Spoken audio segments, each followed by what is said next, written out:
Welcome to Bhagwan Ki Baatein, the YouTube channel in which we talk only and only about God or things which relate to God. In the ongoing series, Great Saints of India, we were supposed to discuss Bhakt Narsi Mehta. But before that, we would like to, and we decided to, do the small story of Pipaji.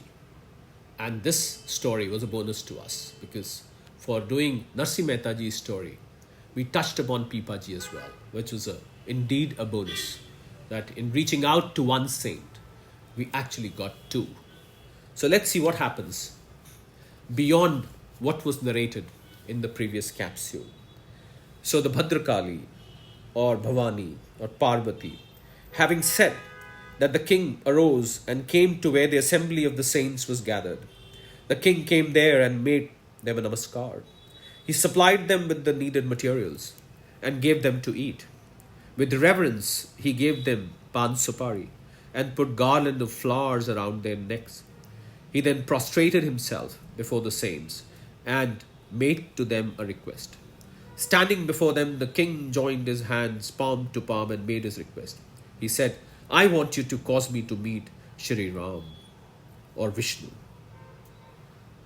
Actually, he said Shri Ram, but then it was the same thing.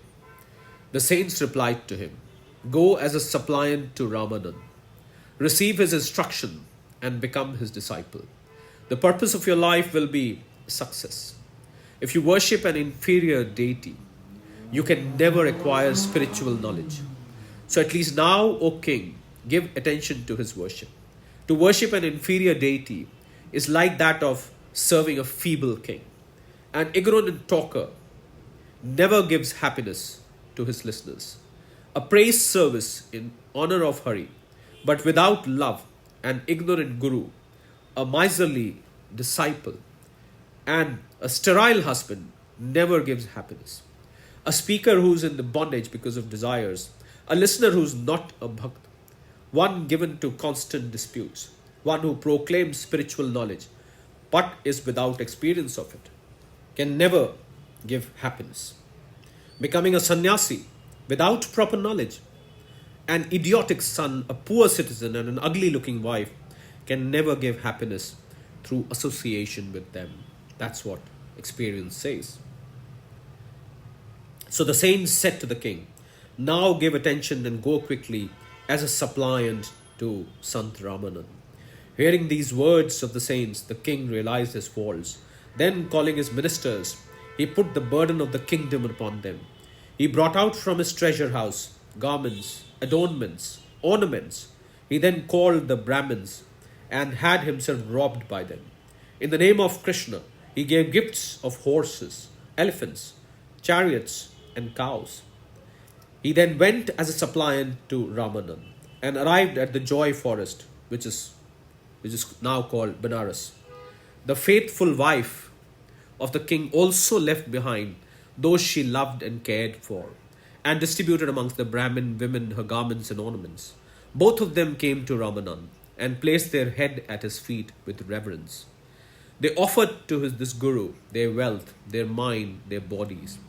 Supplicating themselves before Ramanan, they became his disciples. He gave them the mantra, Ramakrishna Narayan. They then began to listen to the words that fell from the lips of their Sadguru, to meditate upon them and to study and experience them. If a guru is wise and a disciple is repentant, there will be found the light of spiritual knowledge. Studies without this are false and hypocritical.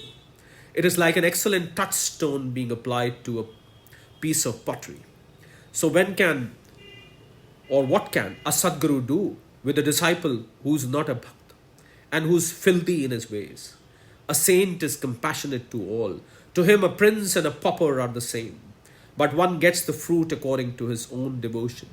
When the sun is fully arisen, it gives light alike to everyone.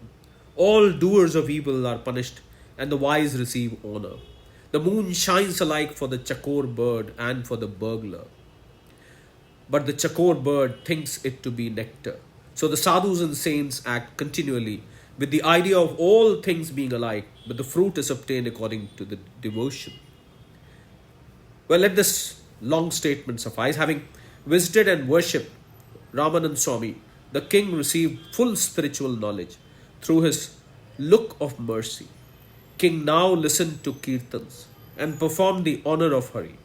Night and day he was engaged with the worship of Hari and in repeating the mantra Ram, Krishna, Govind. Now it so happened on a certain day that the king took leave of his Swami. Give me now the leave to go to Dwarikavati. After worshipping the feet of his Guru, the two started for Dwarika. They took a bath in Gomti river. The king and the queen went to see and worship Krishna and his temple. Having come to the great door of temple, they made a prostrate namaskar. Then the two, joining their hands palm to palm, gave praise to Sri Hari. Victory, victory to the Mukund, the Murari, the primal being. Sri Hari, have mercy upon us. Lowly ones, we have come as suppliants to your feet. Now the good deeds done in our infinite number of rebirths most surely have come to their fruitage. Therefore, it is that sadhus and saints have come unexpectedly to my house. They told me of your glory above all comparison. Having said this, he made a prostrate namaskar and then again made another. Hearing his pity-arousing plea, God gave him an embrace. Pipaji the king then had a direct vision of Krishna. How lucky he was. He was in his form of four arms with qualities and dressed in his yellow robe. The life of the world had on his head a resplendent crown. Pipaji thus saw the eternal God. They performed a praise service at the great door of the temple. In their enthusiasm, shouting loudly the names of God, they danced. They remained in Dwarika for 4 months, performing their enthusiastic kirtans in the honor of Krishna's name. Then, taking leave of the Lord of Vaikunt, both of them, husband and wife, started to return. Further on, as they were walking through a forest, they saw a great tiger. The tiger had a fearful appearance and he came forward with a roar. The wife of the king, seeing the tiger, became full of fear. This supremely beautiful wife, a very mine of loveliness, turned and looked at her husband, who was following her.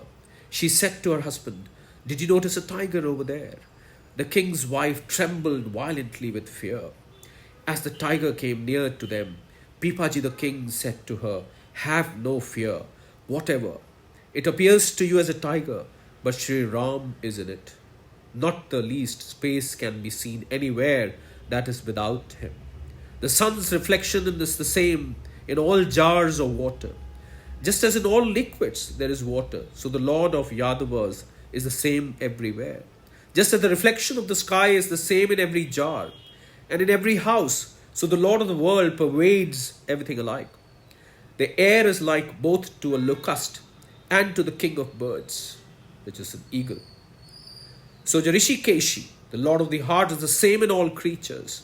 There is no difference between cloth and thread, and gold in another form is called an ornament. So not knowing the form of him as a Vishwambar, one who fills the universe, the ignorant call him the universe itself."